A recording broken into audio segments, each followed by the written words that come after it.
Hello, and thank you for joining us this evening. We're normally live during this time, but because of the holiday weekend, this is going to be a pre recorded session. However, if you want to submit questions in the chat box, we'll have people on the chat that can answer those for you, and we can also take the questions and we will answer them in our next live program. So, thank you for joining us on this 19th episode of Ask the Archaeologist. I am the archaeologist. My name is Katie, and I will be guiding your archaeological tour this evening. Now, if you want to bow your heads with me for a brief moment, we'll have a word of prayer and then get into the questions for this week. Dear Lord, please be with us as we open your word to study and to learn about the questions that have been asked and the new discoveries and some of the old discoveries that prove your word true. Be with us and guide us and keep us safe throughout this week. In your name we pray, amen. Our first question for the week is about all of the buzz that's been going on about people finding the Ark of the Covenant and saying that it was found at Shiloh. So FB asks, what is all the buzz this week about the Ark of the Covenant being found at Shiloh? And so let's just take a brief moment to kind of review some of the news articles that have been going on. I know that there's been a lot of talk on social media, and it's actually not necessarily the Ark of the Covenant itself, but a site associated with it. So you can see where we have all sorts of articles that have been making their way over places like Yahoo and British media and some of the archaeological media that's been circulating. So the claims are about a site called Tel Shiloh, or otherwise known in the Bible as Shiloh. And this location is famous for housing the Ark of the Covenant at a time. And there have been a lot of archaeological digs there in recent years. And the latest archaeological dig just concluded one of its seasons. And so we have some of the archaeologists that are making some of the information about their finds for this season public. And that is where all of these news articles are drumming up hype. Now, Tel Shiloh, this is in the West Bank in Israel. The Bible tells us that it is between the site of Bethel and Shechem to the east of this.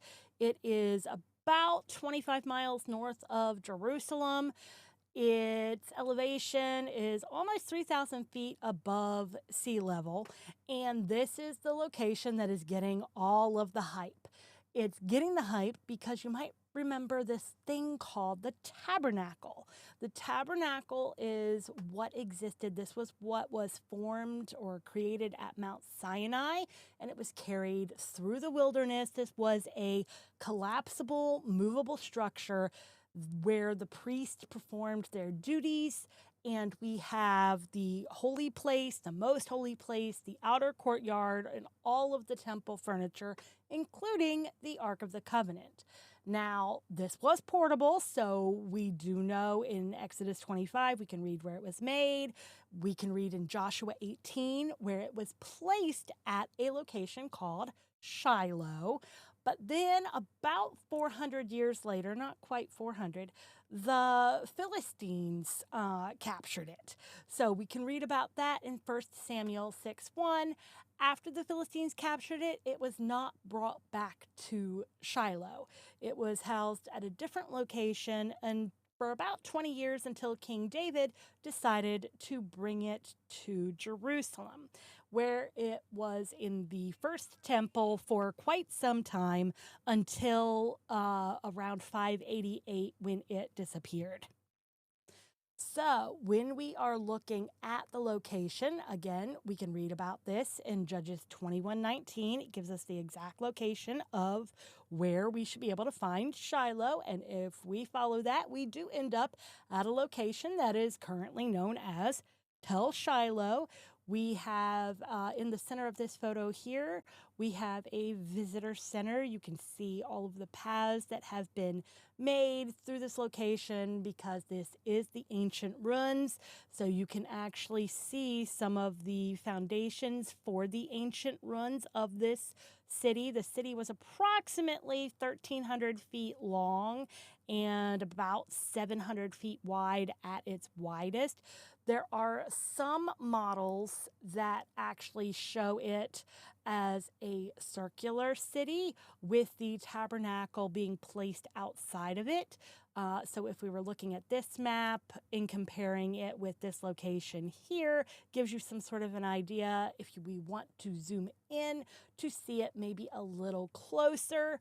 Here is a closer view of potentially what the walls of Shiloh would have looked like from an artist's standpoint in comparison with where the priests were performing their duties at the tabernacle. Today, if we were to look at this, here's a closer up view of the visitor center that is there, and you can see the walkways that have been maintained, and here are the foundations for rooms and structures within the town itself.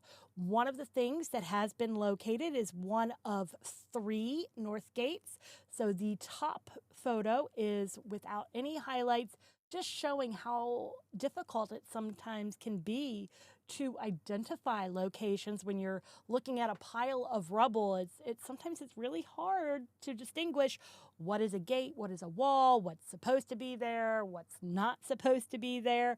So the bottom photo is actually this same wall, but the gate portion is highlighted in red. So this is one of 3 north gates that was at the town of Shiloh. We've also been able to find olive presses and wine presses at this location. There have been a lot of ceramics, such as ceramic pomegranate, jars, altar horns. Some people claim to have found the location of possibly either Eli or Samuel's home. And then this image to your right is one of the potential locations at this site where it is believed that the tabernacle itself may have resided. And that's because this location, whereas everywhere else a lot of artifacts and debris, this location was actually relatively artifact free without debris, and it measures approximately the same size as what we know the tabernacle and the courtyard would have been. And one of the reasons why having no artifact debris there would stand out is because we would not expect to see a lot of artifact debris because they would have kept this area very clean. It would have been well maintained. You wouldn't be finding a dump site there. This would have been considered holy ground. So this is a potential location for where the tabernacle would have stood at Shiloh. And then that brings us to the current dig. This is a picture from one of the news articles showing the archaeologists and the volunteers that were at this past season digging up some of the foundations at Shiloh. This year, they've discovered a possible bent axis gate, additional walls, remnants of food storage jars, all really interesting things that tell us about the culture and about the fortification of this city. And the discovery of a southern wall of a building that appears to be facing east-west is the one discovery that came out of this dig that is causing all of this commotion. This wall actually allowed the archaeologist to calculate the full size of the structure that they're examining. And Dr. Stripling, who's in charge of this particular dig, thinks that this building was the tabernacle.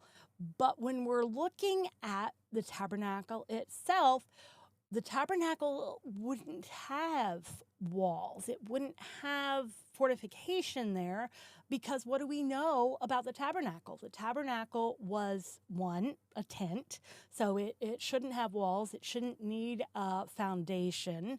It shouldn't be situated in a permanent space. It was made to be portable. And whether or not it was sitting there for 400 years doesn't take away from the fact that it was meant to be moved if necessary. So the tabernacle, not a building, it should have been a portable tent.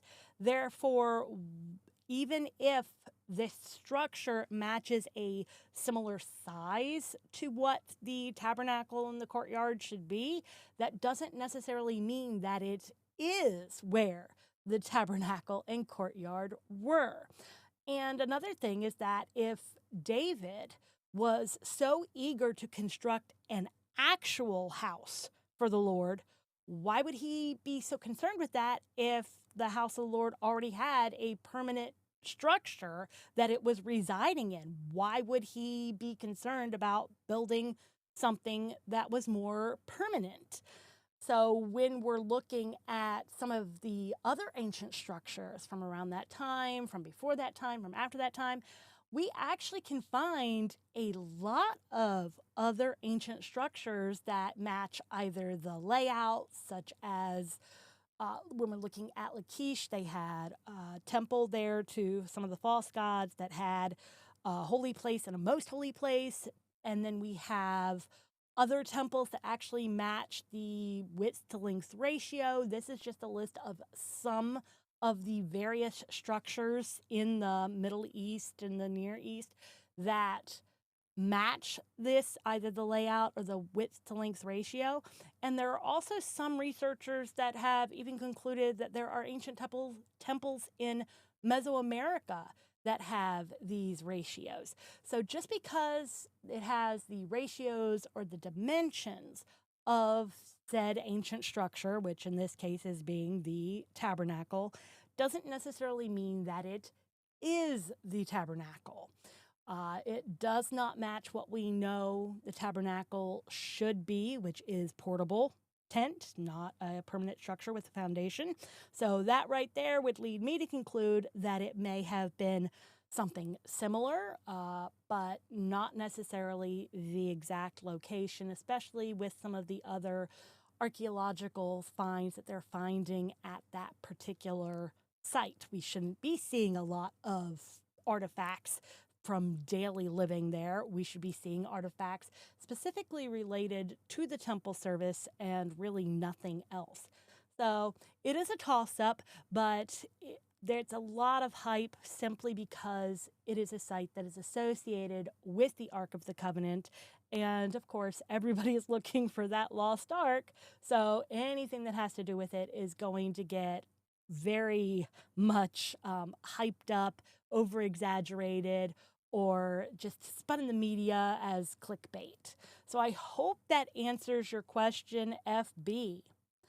Now, moving on to our next question and our final question for this evening, we have question number 2 from HS.